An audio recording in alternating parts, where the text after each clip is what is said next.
बहुत से लोगों को देखा होगा जिनमें दोस्ती होती है। उनकी जो दोस्ती है फिर वो प्यार मोहब्बत में बदलती है और फिर शादी तक पहुंच जाती है। लेकिन ऐसे भी बहुत से लोग होते हैं कि उनके प्यार को मंजिल नहीं मिल पाती है और वो एक दूसरे से अलग हो जाते हैं। लेकिन इस चीज़ को भी बहुत से लोग ऐसे होते हैं जो एक्सेप्ट नहीं कर पाते हैं। उन्हें अलग होने का जो दुख होता है वो बहुत ज़्यादा होता है और उनसे ये सहन नहीं होता है।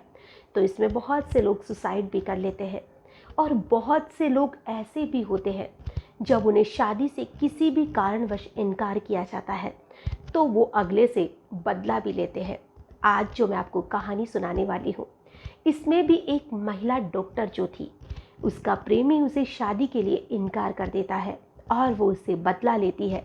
उसके प्राइवेट पार्ट को काट कर टॉयलेट में बहा देती है। वाकई में ऐसी घटनाएं बहुत कम देखने और सुनने को मिलती है और सोचने में भी सिरहन सी पैदा हो जाती है कि आखिर आजकल लोगों को हो क्या रहा है।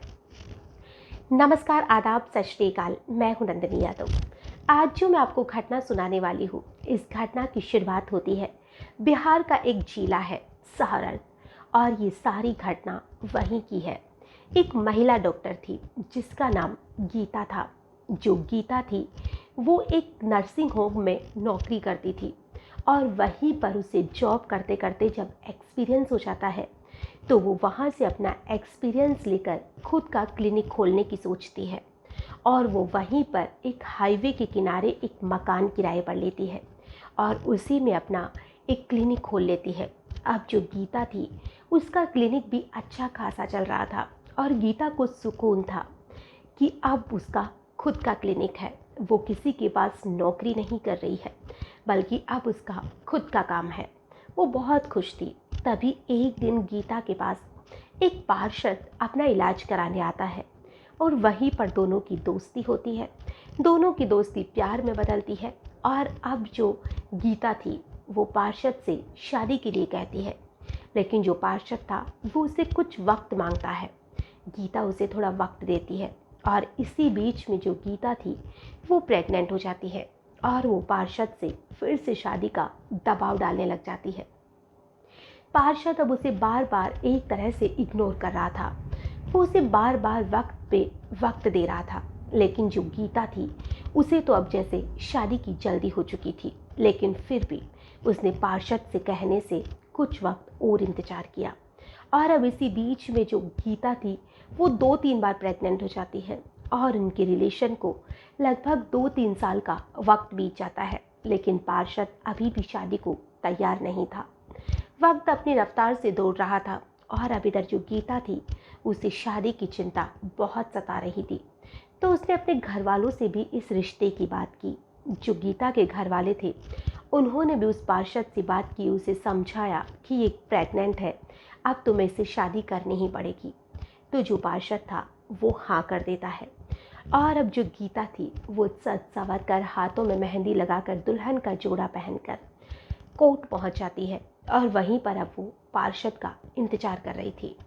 अब इधर गीता के घर वाले भी उसके साथ थे, लेकिन वहाँ पर जो नहीं था वो था पार्षद, यानी कि वो अपने वक्त पर आया ही नहीं था। गीता ने लगभग 2-4 घंटे तक उसका इंतजार किया, लेकिन वो फिर भी वहाँ पर नहीं आया। अब गीता को बहुत गुस्सा आ रहा था। इधर गीता के घर वाले भी बहुत ज़्यादा गुस्सा थे कि आखिर तूने कैसा लड़का देखा है। अब जो गीता थी वो वापस से अपने घर लौट जाती है और वो पार्षद को फ़ोन करती है। 2-3 दिन तक वो उसका फ़ोन नहीं पिक करता है, लेकिन जब 2-3 दिन के बाद में वो खुद ही उसे फ़ोन करता है और वो कुछ ऐसा ही बहाना बना देता है कि उसके परिवार में किसी की मौत हो चुकी थी। अब इधर जो गीता थी उसे हालांकि उसकी बात पर विश्वास तो नहीं था, लेकिन उसके पास कोई रास्ता भी तो नहीं था। अब गीता अपने बच्चे को फिर से गिराती है और वो फिर जो पार्षद था उसके घर वालों के बारे में पूरा पता करती है और जब उसका पता किया जाता है तो पता चलता है कि उसके घर में किसी की भी मौत नहीं हुई थी। और अब जो पार्षद था उसको ये भी सुनने में आया था कि वो शादीशुदा था। गीता को बहुत गुस्सा आता है और उसे समझ नहीं आता कि वो क्या करे। तो वो पार्षद को अपने क्लिनिक पर फिर से मिलने के लिए बुलाती है। जो पार्षद था वो उसे मिलना तो चाहता ही था, बस वो उसे शादी नहीं करना चाहता था। अब जो पार्षद था वो वहाँ पर फिर से क्लिनिक में उसे मिलने के लिए पहुँच जाता है और अब की बार जो गीता थी वो उसे चाय के अंदर जो नशीली दवाई होती है वो पिला देती है और उसे पीने के बाद में जो पार्षद था उसे नशा हो जाता है और वो बेहोश हो जाता है। और उसके बेहोश होने के बाद में जो गीता थी वो एक कैंची लेती है और उस कैंची से उस पार्षद का प्राइवेट पार्ट काट देती है। वाकई में सोचने में बहुत अजीब लगता है कि लोगों की इतनी हिम्मत कैसे हो जाती है और वो उस प्राइवेट पार्ट को काट कर टॉयलेट में बहा देती है।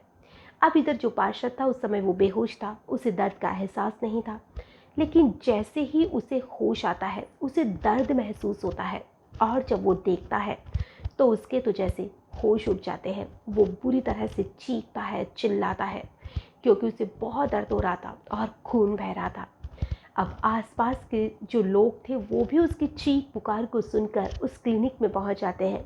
वो सोचते हैं कि आखिर आज डॉक्टर साहिबा किस चीज़ का इलाज कर रही है कि कोई भी इंसान इतनी ज़ोर से चिल्ला रहा है।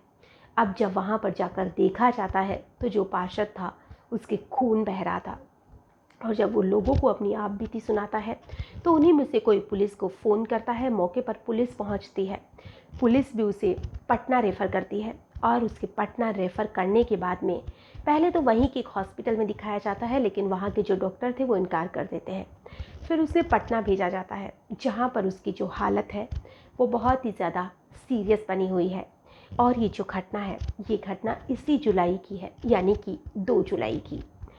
अब इस सारी खबर को जब लोगों को पता चला तो ये घटना लोगों के माध्यम से, सोशल मीडिया के माध्यम से सभी लोगों तक पहुंच गई। बहुत से लोगों ने इस घटना को सुना भी और देखा भी और सभी लोग यही कह रहे थे कि आखिर में पार्षद की गलती थी कि उसने उस महिला के साथ गलत किया या शादी का झूठ मूठ का ही सही वादा किया, लेकिन पार्षद को की तो गलती थी ही, लेकिन जो गीता थी वो एक अच्छी खासी पढ़ी लिखी थी, डॉक्टर थी, उसे तो कोई भी और मिल सकता था। अब जो गीता है उसे भी जेल की हवा खानी पड़ रही है। इधर जो पार्षद है उसकी तो लाइफ वैसे ही पूरी तरह से ख़राब हो चुकी है, अगर वो बच जाए तो ठीक है, वरना उसके बचने की भी कोई उम्मीद नहीं है। और इधर जो गीता है उसकी लाइफ भी पूरी तरह से बर्बाद हो चुकी है। आज की जो घटना है इसे सुनाने का हमारा उद्देश्य ना ही किसी को परेशान करना है, ना ही किसी का दिल दुखाना है।